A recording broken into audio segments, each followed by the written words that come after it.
می‌بینیم مدعیان اساسی برای به دست آوردن قهرمانی میان مردم دوچرخه‌سواران شوئتسیا، آستریا، آلمان و فرانسه گفته میشوند. لویک تورنیلون یگانه نماینده فرانسه در مرحله اول نتیجه چهارم را به قید گرفت.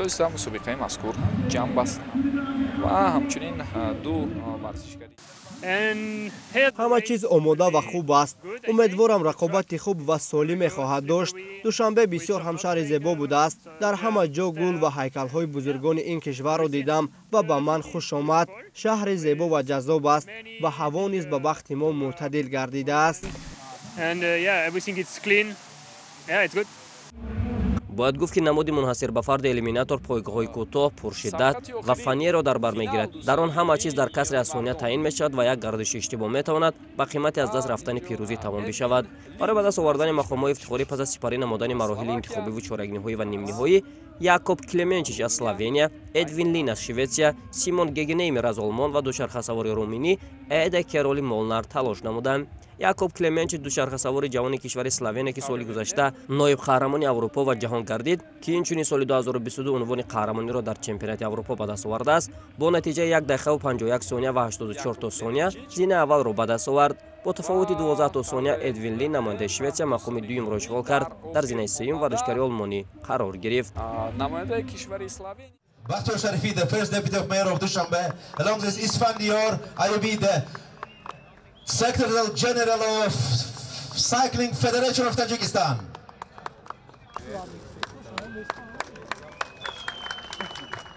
خب نتیجه نهایی میانی مردم رو هم برای ما اعلام میکنند.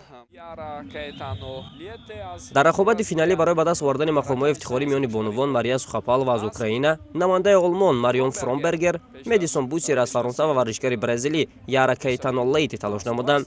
با سبب‌های نامعلوم دوچرخه‌سوار برزیلی در رقابت نهایی اشتراک کرده نتوانست. نتیجه بهترین را باشد نماینده اوکراین نشان داده. با تفاوت اندکی در زینه دوم ماریون فرامبرگر از آلمان و زینه سوم را باشد مدیسون بوسیر از فرانسه اشغال نمود. اینجا یک اشتراک کننده دیگر باشد افتید و سگونه پیشرفت به این ترتیب او با پورگی قفا میماند.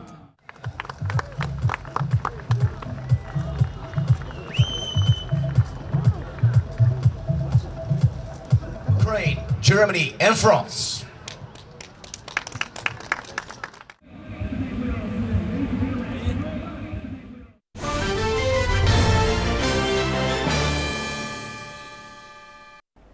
در دانشکده تکنولوژیا و منیجمنت اینواسیونی در شهر کولوب با جلب علمان و متخصصان از داخل و خارج کشور تحت عنوان روش‌های اینواسیونی و استفاده تکنولوژی‌های کیهانی در اداره و مانیتورینگ ذخیره‌های آبی، حفظ پریخ‌ها و تامین رشد استوار انرژتیک در شرایط تغییریابی اقلیم کنفرانسی بین‌المللی برگزار گردید. گزارش همکارانمان در این خصوص. بخشیده به اعلان گردیدن سال 2025 سال بین المللی حفظ پریخ‌ها که از جانب پرزیدنت جمهوری تاجیکستان محترم امامعلی رحمان در مجمع سازمان ملل متحد پیشنهاد و از جانب کل دولت‌های این سازمان قبول گردیده بود، در دانشکده تکنولوژیا و منیجمنت اینواسیونی در شهر کولوب همایش علمی عملی بین المللی تحت عنوان روش‌های اینواسیونی و استفاده تکنولوژی‌های کیهانی در اداره و مانیتورینگ ذخیره‌های آبی، حفظ پریخ‌ها و تامین رشد استوار انرژتیک در شرایط تغییریابی اقلیم برگزار گردید.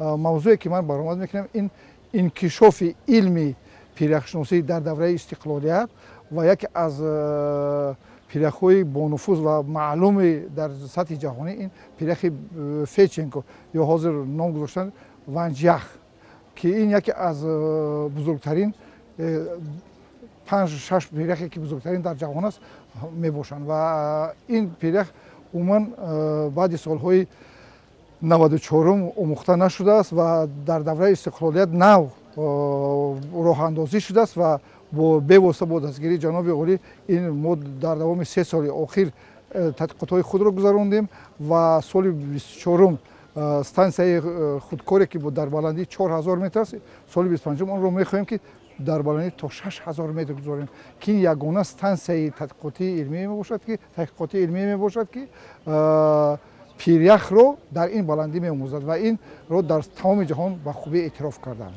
иштирокчиёни ҳамоиш нахуст аз парки инноватсионии донишкада имкониятҳо ва бо шароити он ошно гардида намоишгоҳи дастовардҳои омӯзгорону донишҷӯёни ин махзани илму маърифатро тамошо карданд. Дар намоишгоҳ асарҳо ва мақолаҳои илмӣ, маҳсулоти дар парки технология истеҳсол гардида, расмҳои манзараҳои Тоҷикистон ва пиряхҳо ба маърази дид гузошта шуда буд. Намоишро ректори донишкадаи технология ва менеҷменти инноватсионӣ дар шаҳри Кӯлоб Алмозшоҳ Шоҳиён оғоз намуда олимону мутахассисон ва кулли иштирокчиёни ҳамоиши илмии амалиро шодбош гуфт.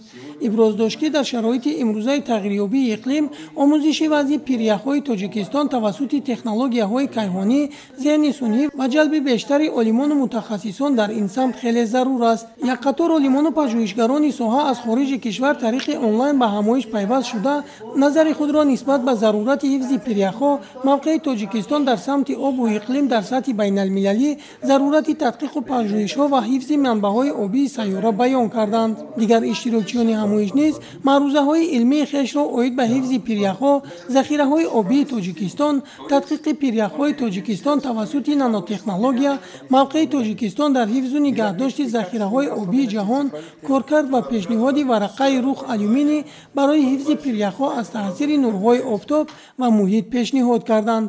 Дар идомаи ҳамоиш ба як қатор олимону пажӯҳишгарон барои саҳм гузоштан дар татбиқи ҳифзи пиряхҳо ва гузаронидани корҳои илмии тадқиқотӣ дар ин самт сипоснома ва тӯҳфаҳои донишкадаи технология ва менеҷменти инноватсионӣ дар шаҳри Кӯлоб супорида шуд. Ширинҷон Сафарзода, Сайфиддин Исмоилов аз шаҳри Кӯлоб барои барномаи Навид.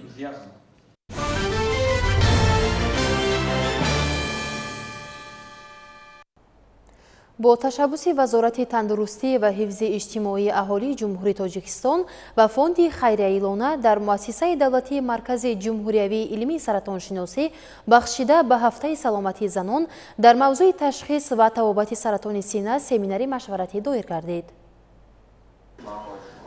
дар ҳамоиш роҳбарияти Вазорати тандурустӣ ва ҳифзи иҷтимоии аҳолии Ҷумҳурии Тоҷикистон, Маркази ҷумҳуриявии илмии саратоншиносӣ, фонди хайриявии Лона, меҳмонон аз хориҷи кишвар ва мутахассисони соҳа иштирок намуданд. Роҳбарияти Вазорати тандурустӣ ва ҳифзи иҷтимоии аҳолии кишвар зимни ифтитоҳи чорабинии мазкур иброз доштанд, ки масъалаҳои дарёфт ва ташхису табобати бемории саратони сина яке аз самтҳои муҳими соҳаи тандурустӣ ба шумор рафта, дар ин самт пайваста дар кишвар тадбирҳои муҳиму саривақтӣ амалӣ карда мешаванд. Гуфта шуд, ки ҳадафҳои чорабинии мазкур ба гузарондани ташхиси дуруст, ҷойгиршавии патология ва муайян намудани вазнинии он, санҷиши тавозуни гормоналӣ, муайян кардани норасоии витаминҳои зарурӣ дар организм бахшида шудааст. Сегодня собрались мы в онкологический центр в город Душанбе.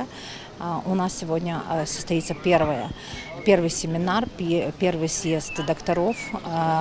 Тема нашего семинара – рак груди, и маммология и гинекология, что касается рака женского здоровья. тавре зикр гардид, беҳтар шудани мубориза бар зидди бемориҳои саратони сина тавассути такмил додани усулҳои табобат, васеъ кардани барномаҳои ташхиси барвақт ва ҳамкории фаъоли байналмилалӣ дар ин самт ба манфиати кор мебошад. Аз ҷумла зарурати таҳкими чораҳои пешгирӣ ва аҳамияти баландбардоштани огоҳии аҳолӣ дар бораи омилҳои хавфи саратонро махсус таъкид карданд. Рак лечится, и рак молочной железы нашими онкологами лечится успешно. И это доказано тем, что наши коллеги, проконсультировав наших больных, сообща с нашими видением наших больных, просмотрели все и сказали, что мы практически идем в ногу со временем.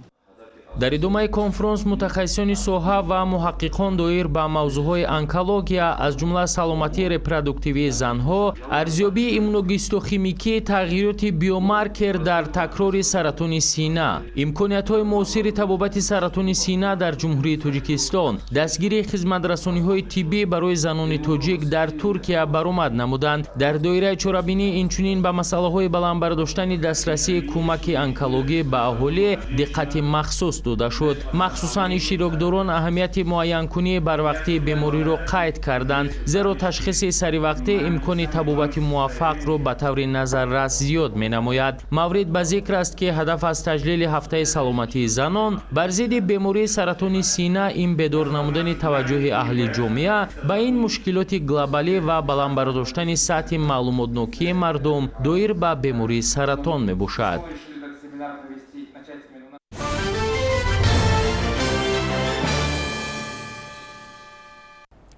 имрӯз дар маркази экспои душанбеи пойтахт дуюмин фестивал намоишгоҳи байналмилалии донишгоҳҳои давлатҳои хориҷӣ дар ҷумҳурии Тоҷикистон оғоз гардид. Фестивал намоишгоҳи мазкур то 18 апрели соли равон дар шаҳри Душанбе ва вилоятҳои Суоду Хатлон идома меёбад.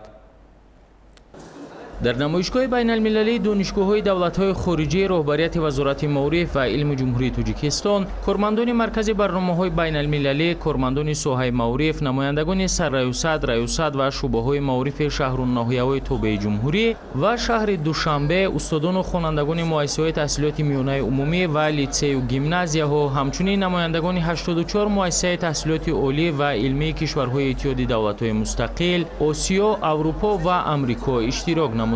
ضمن چرابینی معاون وزیر معارف و علم قید نمود که فستیوال نمایشگاه مذکور با مقصد تقویت فعالیت در سمت گسترش همکاری‌ها با مؤسسات تحصیلات عالی خارجی و جهت به تحصیل فرا گرفتن جوانان تاجیک در دانشگاه‌های کشورهای پیشرفته جهانی برگزار کرده می‌شود. از همین لحاظ خوانندگان و داوطلبان تاجیک را می‌باید از امکانات موجوده ثمرناک استفاده برده برای آموزش علم و دانش و از خودکنی کسب و هنری زمان معاصر سعی و کوشش نمایند.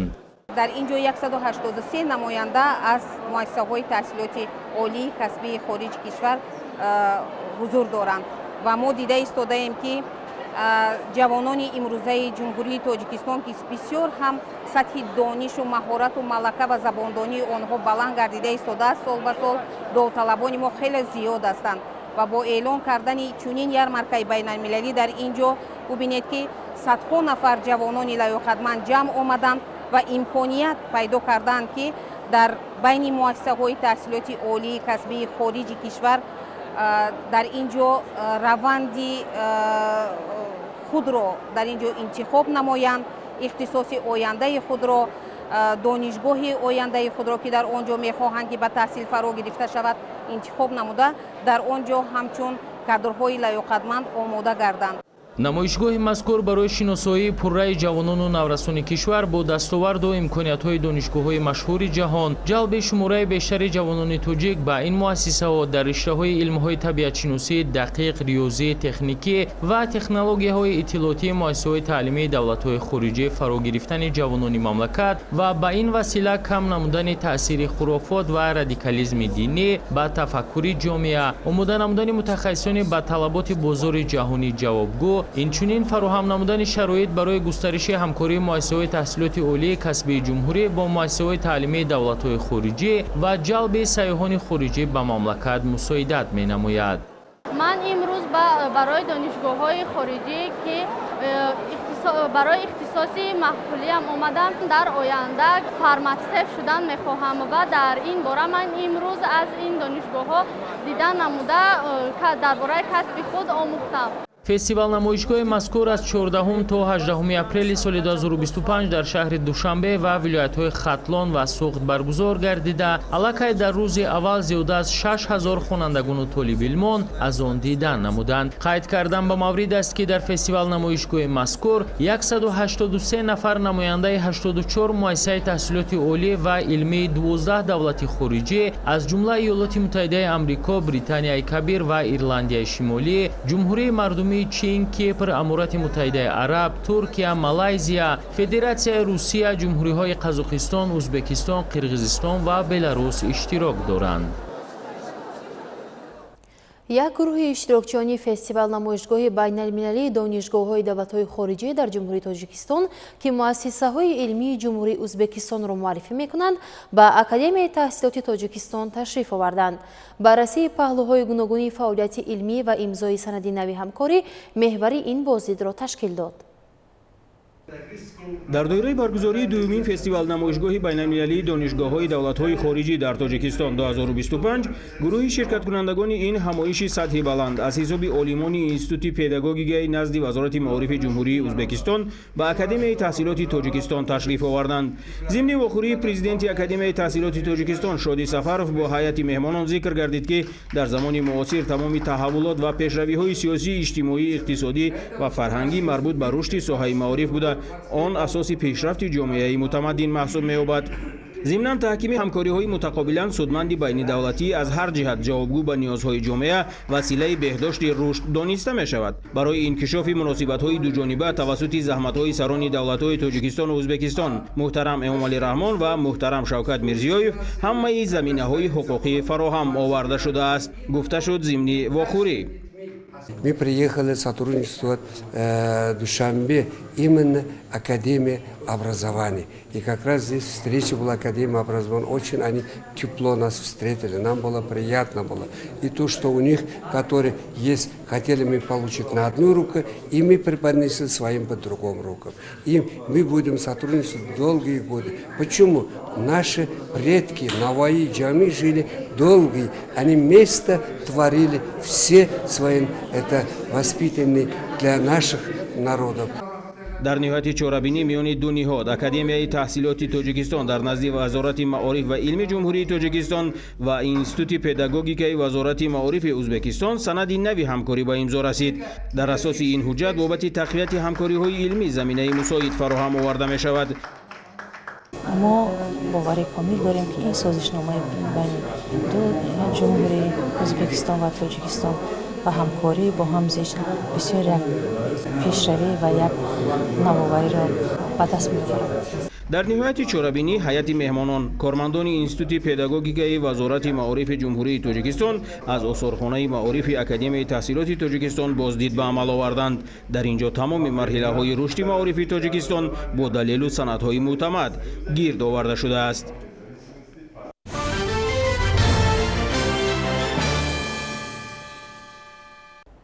ба ифтихори рӯзи илми тоҷик дар донишгоҳи миллии тоҷикистон тадбири умумӣ донишгоҳии ҳафтаи илм оғоз гардид.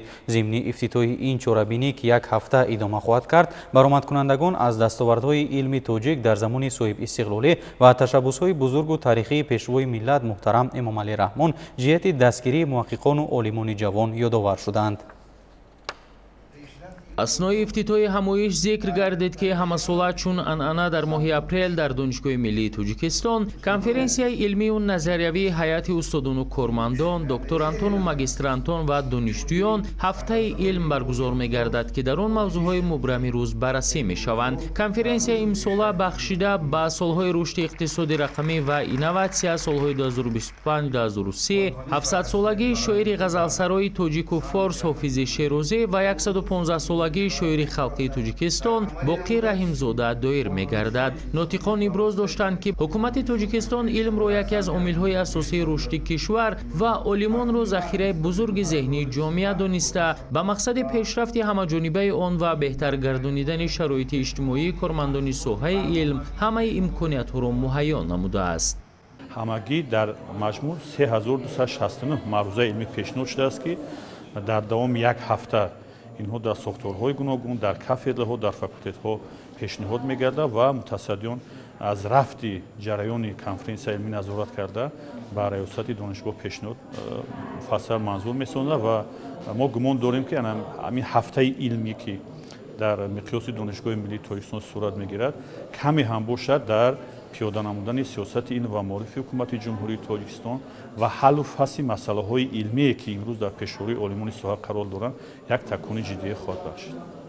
дар конференсияи умуми донишгоҳӣ таъкид гардид ки донишгоҳи миллӣ дар самти самаранокии илмӣ яке аз муассисаҳои пешбари илмӣ на фақат дар сатҳи байни донишгоҳӣ балки дар сатҳи ҷумҳуриявию байналмилалӣ буда дастовардҳо ва ихтирооту навгониҳои донишмандону эҷодкорони ин даргоҳ муаррифгари илми тоҷик дар хориҷ аз кишвар гаштаанд. баррасии мавзӯъҳои рақамикунонии иқтисодии кишвар ва дурнамои он, сайри маъноии калимаҳо дар чанд ғазали ҳофизи Шерозӣ, нақши технология технологияҳои иттилоотӣ ва коммуникатсионӣ дар баланд бардоштани сифати таҳсилот ва дигар масъалаҳо қисмати аслии кори ҳамоиш бахшида ба ҳафтаи илм дар Донишгоҳи миллии Тоҷикистон ташкил дод. бахшида ба рӯзи илми тоҷик эълон гардидани солҳои рушди иқтисоди рақамӣ ва инноватсия, солҳои 2025, 2030 ва 700-солагии шоири ғазалсарои Тоҷикфорс Ҳофизи Шерозӣ дар Донишгоҳи давлатии омӯзгории Тоҷикистон ба номи Садриддин Айнӣ низ ҳафтаи илм оғоз шуд. Дар доираи ин тадбир дар донишгоҳ силсилаи ҳамоишҳои илмӣ ба нақша гирифта шудааст. шарҳи бештар дар гузориши ҳамкоронамон. ҳафтаи илмро дар Донишгоҳи давлатии омӯзгории Тоҷикистон ба номи Садриддин Айнӣ роҳбарияти инноватсияи олии таълимӣ ифтитоҳ бахшида, аз таваҷҷӯҳи ҳукумати мамлакат бобати бартараф намудани мушкилоти соҳаи маориф ва рушди он сухан карда, ёдовар шуданд ки Президенти Ҷумҳурии Тоҷикистон муҳтарам Эмомалӣ Раҳмон барои расидан ба ҳадафи беҳтар намудани сифати таҳсилот дар навбати аввал баланд бардоштани сатҳи касбияти кадрҳои омӯзгорӣ, таъминот бо имкониятҳои таълимию методӣ, технологияҳои иттилоотиву коммуникатсионӣ ва мунтазам гузаштан аз курсҳои такмили ихтисос ва бозомӯзиро зарур мешуморанд. ҳафтаи илм дар ин донишгоҳ имсол бо дастоварди бузург сурат мегирад. дар натиҷаи татбиқи дастуру супоришҳои ҳукумати мамлакат аз ҷониби роҳбарият, омӯзгорон ва кормандони ин муассисаи олии таълимӣ, донишгоҳи омӯзгорӣ бо гирифтани зиёда аз 8000 хол дар радабандии муассисаҳои таълимии ҷаҳон дар соли 2025 байни 422 муассисаи таҳсилоти олӣ ҷойи 8-умро сазовор гардида, дар радабандӣ аз Ҷумҳурии Тоҷикистон мавқеи аввалро соҳиб шуд. чорабиниҳои илмӣ бахшида ба рӯзи илми тоҷик эълон гардидани солҳои рушди иқтисоди рақамӣ ва инноватсия, солҳои 2025-2030 ва 700-солагии шоири ғазалсарои Тоҷику Форс Ҳофизи Шерозӣ дар Донишгоҳи омӯзгорӣ то 19 апрел идома меёбад. дар ин муддат аз ҷониби устодону кормандон, муҳаққиқону докторантони PhD беш аз 1000 маъруза мавриди баррасӣ қарор хоҳад гирифт.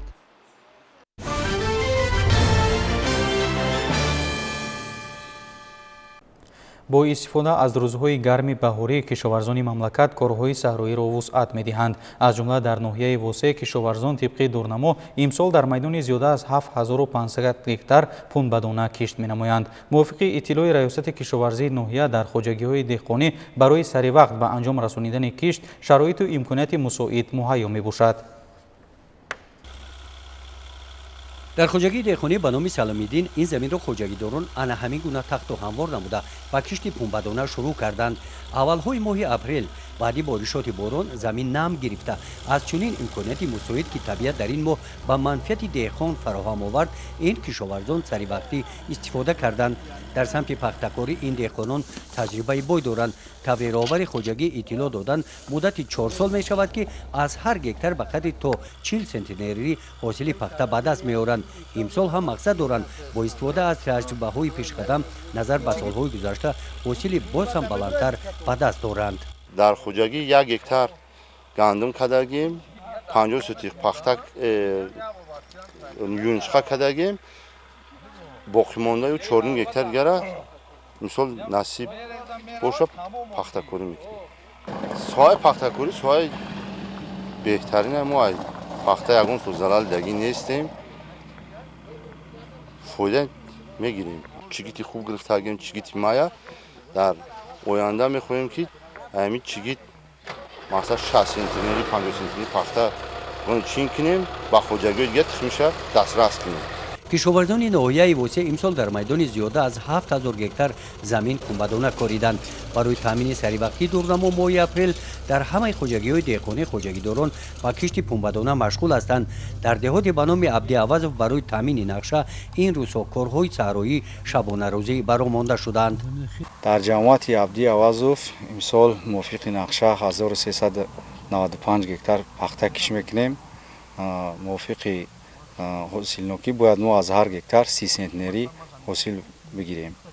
ин заминҳоро хоҷагии деҳқонӣ ба номи Ширинимо истифода менамояд. ин хоҷагӣ яке аз хоҷагиҳои пахтакори ҳудуди ин деҳот мебошад ки аз ҷиҳати ҳосилнокии пахта байни дигар хоҷагиҳо пешсаф ҳастанд. муваффақияти деҳқонон ҳамин аст ки таври худи онҳо гуфтанд аз рӯи тавсияи олимони соҳаи кишоварзӣ фаъолият менамоянд. гузориши Хоҷа Назриф, Худойназар Зуҳуров аз ноҳияи Восе барои барномаи иттилоотии Навид.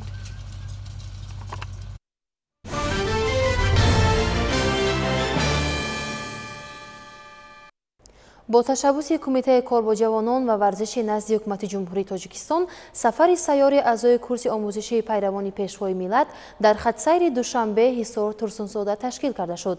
اعضای کورس آموزشی در سفر از موضع‌های تاریخی این منطقه دیدن کرده تأثیراتی نیک برداشتند. جزئیات بیشتر در گزارش همکارمان بختیار قادرزاده. در اساس نقشه چاره‌بینی‌های کمیته کار با جوانان و ورزش نزد حکومت جمهوری تاجیکستان در همکاری با مقامات‌های اجرایی حکومت دولتی شهر حصار و ترسونزاده سفر سیاری اعضای کورس آموزشی پیروان پیشوای ملت در خط سیر دوشنبه حصار ترسونزاده تشکیل کرده شده از موضع‌های تاریخی و فرهنگی این منطقه دیدن کردند. مهمانان نخست از دستاوردهای شاگردان و میدانچه ورزشی مؤسسه دولتی تعلیمی کالج طبی شهر حصار که در دوران صاحب استقلالی کشور ساخته به استفاده داده شده است از نزدیک آشنا گشتند. در این راستا نماینده کمیته کار با جوانان و ورزش نزد حکومت جمهوری تاجیکستان با ورزشکاران مؤسسه صحبت آزاد راسته ابراز داشت که مقصد اساسی محفل امروزه پیش از همه آموزش مکتب بزرگ پیشوای ملت پرزیدنت جمهوری تاجیکستان محترم امامعلی رحمان دایر به صلح و وحدت آفرینی، کارهای بنیادکاری، سازندگی، تقویت بخشیدن احساس وطن دوستی و بلند برداشتن هویت ملی جوانان می باشد. همزمان اعضای کورس آموزشی در این شهر باستانی از تاریخ و تمدن ملت خویش از نزدیک آشنایی پیدا نمودند. پس از بازدید از شهر حصار اعضای کورس آموزشی پیروان پیشوای ملت به شهر ترسونزاده تشریف آوردند. طبق عادت تاجیکانه اعضای کورس آموزشی را در درآمدگاه شهر با صدای کرنه و سرنای گرم و صمیمی استقبال نمودند. در شهر ترسونزاده مهمانان نخست از دستاوردهای دسته زنانه فوتبالبازان و میدانچه ورزشی مکتب اینترنت شهر شناس شده به آنها توصیه و دستورهای مشخص دادند.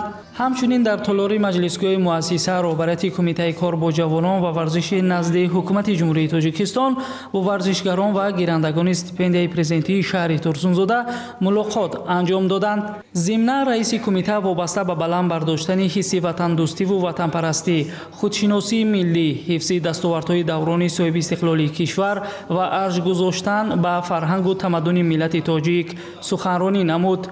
واخوری مذکور اساساً در سمت تربیت وطن دوستی، بلند برداشتن هویت ملی، معرفت سیاسی و حقوقی، تشکل طرز حیاتی سالم، پیشگیری جنایتکاری و قانونشکنی‌ها، آواره‌گردی و کردارهای ضد اخلاقی، پیشگیری شامل شوی جوانان به حزب و حرکت‌های ارتجاعی، پیشگیری فرهنگ به ما بیگانه، آداب شهرنشینی و اشتراک فعالانه جوانان در کارهای جمعیتی برگزار گردید.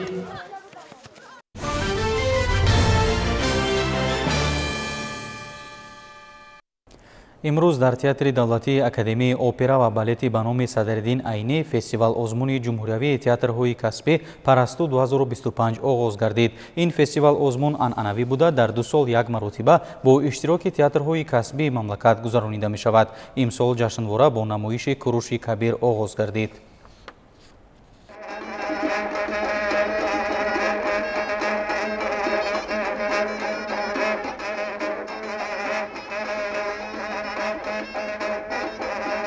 با همین شکوه شهامت و خوشنودی و فرهمندی اهل ایجاد تئاترهای کسبی مملکت از آغاز فستیوال ازمون جمهوریوی تئاترهای کسبی پرستو 2025 استقبال گرفتند. در مراسم افتتاح فستیوال ازمون رهبریت وزارت فرهنگ جمهوری تاجیکستان و اهل هنر و صنعت مملکت اشتراک نمودند. وزیر فرهنگ جمهوری تاجیکستان مطلوب خان ستاریان ابراز داشت که با دستگیری و غمخوری‌های پیشوای معظم ملت پرزیدنت جمهوری تاجیکستان محترم امامعلی رحمان تئاترهای کسبی مملکت با کامیابی‌های نظررس نویل گردیدند. امسال فستیوال ازمون جمهوریوی تئاترهای کسبی پرستو 2025 با 35 سالگی استقلال دولتی جمهوری تاجیکستان بخشیده می شود. پس از مراسم افتتاح پرچم فستیوال ازمون جمهوریوی تئاترهای کسبی پرستو 2025 افروخته شده اعضای حکمان معرفی گردید.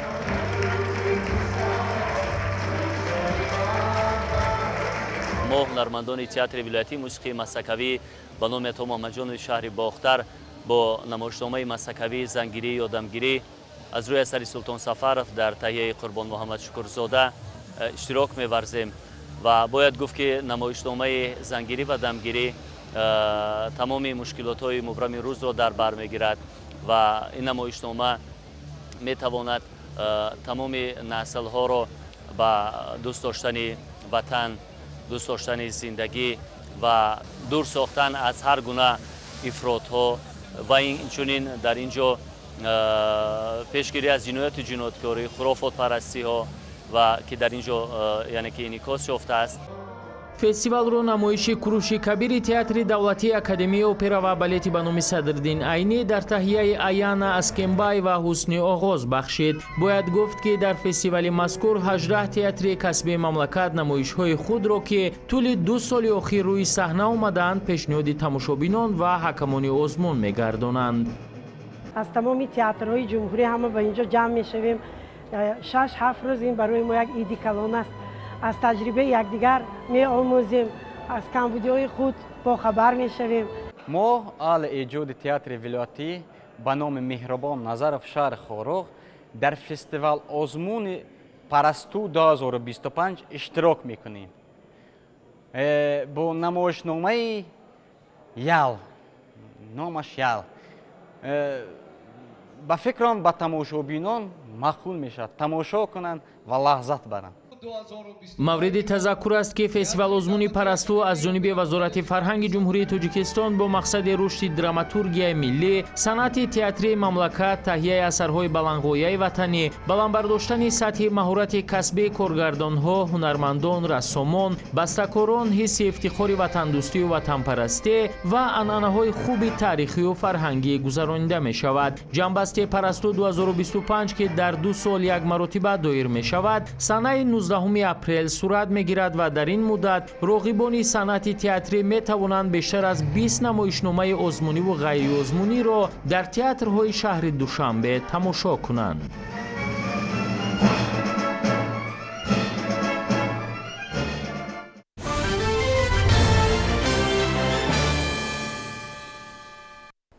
дар пойтахти Амороти Муттаҳидаи Араб намоишгоҳи хона музоядаи Сотбис баргузор шуд.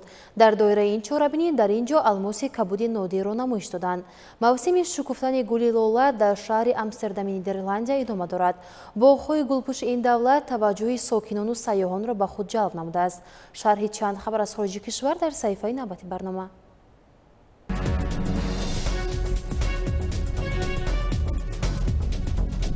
дар намоишгоҳи Сотбис дар шаҳри Абудаби алмоси нодири равшани кабуд намоиш дода шуд.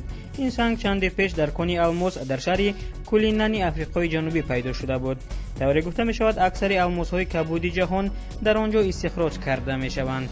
барои омӯхтан ва коркарди алмос ёфтшуда 6 моҳ вақт лозим омад. маҳсулоти тайёр алмоси кабуди баҳри миёназамин номида шудааст. вазни санги қиматбаҳоро бештар аз 10 карат арзёбӣ мекунанд. алмос $20 миллион арзиш дошта дар моҳи майи соли равон дар Женева ба музояда гузошта мешавад.